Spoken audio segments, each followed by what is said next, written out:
reports of another North Korean missile launch. This coming from South Korean news agencies. This missile, they report, traveling over U.S. ally Japan, an extremely threatening move. We have the advantage of the only Western reporter inside North Korea at the moment. That is CNN's Will Ripley. Will, tell us what you're hearing there inside Pyongyang. Hi, Jim. The Japanese Prime Minister's office just tweeted moments ago that North Korea has apparently launched a missile in the early morning hours. That missile potentially could be in the air right now. Japanese state broadcaster NHK has just reported that the missile has actually, as you mentioned, flown over Japan. There have been notices going out called a J alert to people living in Japan's northern regions, including Hokkaido, to take cover. This is a system that Japan put in place after previous North Korea launches to make sure that people have a plan in the event of a provocative act such as a North Korean missile launch. But if indeed these reports are accurate, that the missile has not only approached Japan but has now overflown Japan, that raises the question, where is this missile headed? What is North Korea trying to do? We know that North Korean officials, and they've been telling us here in Pyongyang, they have said that this is an extraordinarily tense time because of the ongoing, regularly scheduled joint military drills that are now in their second week. Those drills happening just miles from where I am here in Pyongyang in South Korea. Thousands of South Korean troops training alongside U.S. soldiers. And North Korea has been issuing warning after warning about this, including a letter that was just written to the United Nations Security Council, where North Korea said that they're watching very closely the actions of the United States. They said the situation is approaching what they say a tipping point, and they have said that if there is some sort of an escalation, that North Korea doesn't take responsibility for it. They say that the U.S. would be responsible for that. And so what we've seen over these last several days is a series of warnings. Over the weekend, North Korea launched 3 short-range ballistic missiles, 2 of them traveling just over 150 miles, coming down in the waters off of Japan. And now this breaking news, apparently a new missile launch this morning. This missile launch much more provocative than the launch over the weekend, if indeed these NHK reports are accurate that the missile has overflown Japan. Obviously, there's a lot of fear in this region. There has been a lot of tension building up ever since that threat several weeks ago when North Korea talked about firing an intermediate range missile and bringing it down less than 20 miles from Guam, home to Andersen Air Force Base, Naval Base Guam, more than 160,000 American citizens. Secretary of State Tillerson, just within the last week or so, praised North Korea's leader Kim Jong-un for showing restraint, for not going through with that.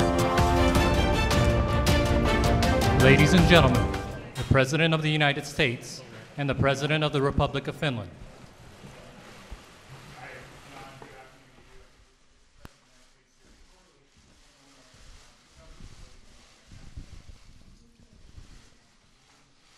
Thank you. Thank you very much. No, Mexico will pay for the wall. It may be through reimbursement. We need the wall very badly. As you know, Mexico has a tremendous crime problem, tremendous, one of the number 2 or 3 in the world. And that's another reason we need it. And just to add on, tremendous drugs are pouring into the United States at levels that nobody's ever seen before. This happened over the last 3 to 4 years in particular. The wall will stop much of the drugs from pouring into this country and poisoning our youth. So we need the wall. It's imperative. We may fund it through the United States, but ultimately Mexico will pay for the wall.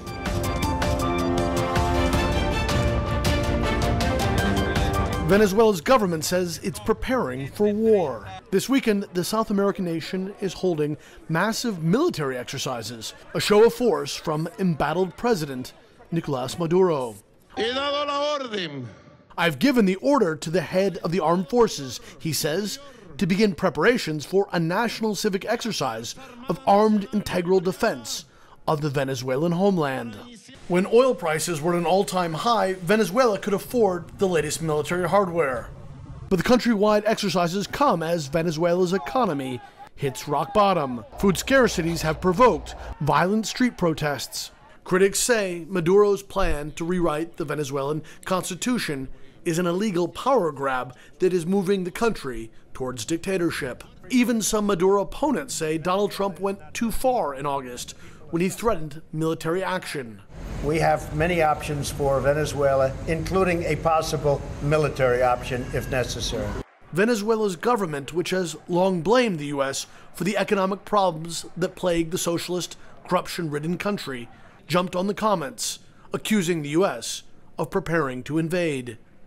But the Maduro government is capitalizing on the war talk, saying internal opponents are aligned with the, quote, imperialist threat, and now showing off the country's military might in a demonstration that cash-strapped Venezuela cannot afford. Patrick Ottman, CNN Havana.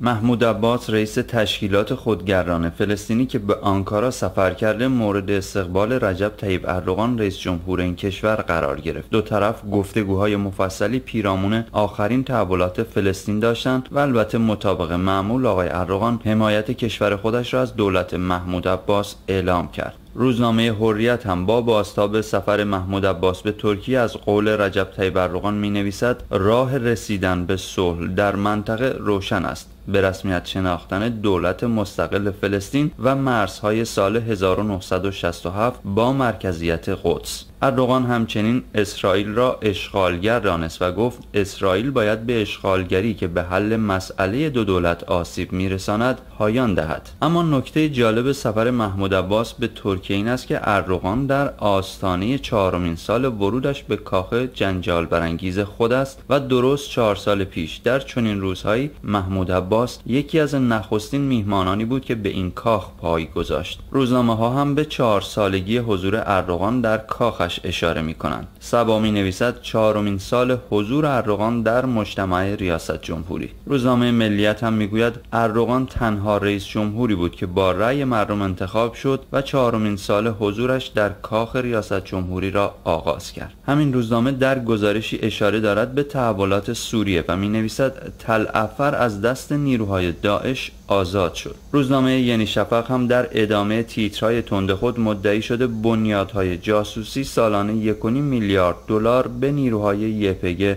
کمک مالی می کنند. اما بورس استانبول روز گذشته یک رکورد تازه را پشت سر گذاشت و شاخص BIST 100 در معاملات روز گذشته خود با افزایش 420 واحد معادل 38% و شاخص هلدینگ نیز با 88% رشد روبرو بود. همچنین روز گذشته نرخ برابری دلار در مقابل لیر ترک یک سیر نزولی را دنبال کرد که این آمار و ارقام میتواند در ماه‌های باقی مانده سال جاری چشمانداز باثبات‌تری از شرایط اقتصادی در ترکیه بدهد. شرایط اقتصادی که از حدود 2 سال پیش به دلیل تحولات داخلی و سیاسی این کشور با یک بحران نسبی روبرو بود. این آمار و ارقام البته با بهبود نسبی وضعیت ورود گردشگران خارجی به ترکیه نسبت به سال گذشته هم قابل مشاهده است. اگرچه باید گفت هنوز اقتصاد ترکیه نیازمند سرمایه‌گذاری‌های کلانی است که این سرمایه‌گذاری‌ها به دلیل ادامه تنش‌های سیاسی در این کشور